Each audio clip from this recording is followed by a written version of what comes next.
ছেড়ে নিয়ে যাই। সমস্যা নাই, পরিষ্কার করবা আরো অনেক কিছু করবা, তারপরে মরিচ নিয়ে বাসায় চলে যাবা। আরো অনেক কিছু করতে হবে। হুম। আমার কিন্তু সেই ভয় করতেছে হুম। যে মরিচ খাইতে কি দোষ করলাম। না না, ভয়ের কিছু কারণ নাই। আর মরিচ খাই কোনো দোষ করা নাই। মরিচ লাগবো না তোমার? হ্যাঁ। যত মরিচ চাও আমি তত মরিচই দিব। আচ্ছা ঠিক আছে। কিন্তু একটা জিনিস দিতে হইব যে আমারে। কি জিনিস দিতে হইব? ভয় পাইছ? হ্যাঁ। ভয়ের কিছু কারণ নাই, জিনিস তোমার কাছে আছে। আমার কাছে আছে? হুম। আমার কাছে আছে? কই আছে? আমি তো দেখি না। আছে, সবকিছুই আছে, ভালোই লাগবে বুঝছো। হ্যাঁ। এখন যে জিনিসটা আমি চাইতেছিলাম সেটা বলি। বলেন।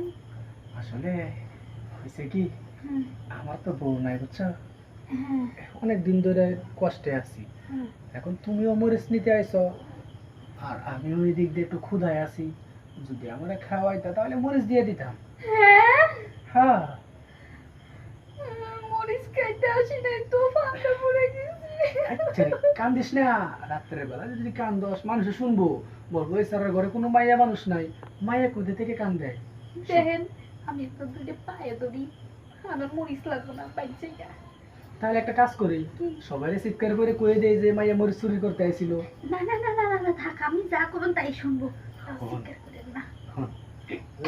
তোর তো বিয়া হয়েছিল, জামাই চলে গেছে না? হ্যাঁ তা ঠিক আছে। তুইও তো আসছিস একটু উবাসে, খাইতে পারস না। মানে ওই জিনিসটা, খেলা যেটা কই না, ওই খেলা তো বহুদিন ধরে তোর সাথে কেউ খেলে না। না। তো আজকে আমি তোরা খেলার জন্য অফার দিছি না, এখন বাইরে দেখ খেললে কিন্তু তুইও মজা পাবি আমিও পাবো। এটা কথাটা আপনি খারাপ কর নাই, ভালো কথাই কইছেন। তো আমি তার মুখে বলতে পারি না, আপনি একটু বুঝে নেন।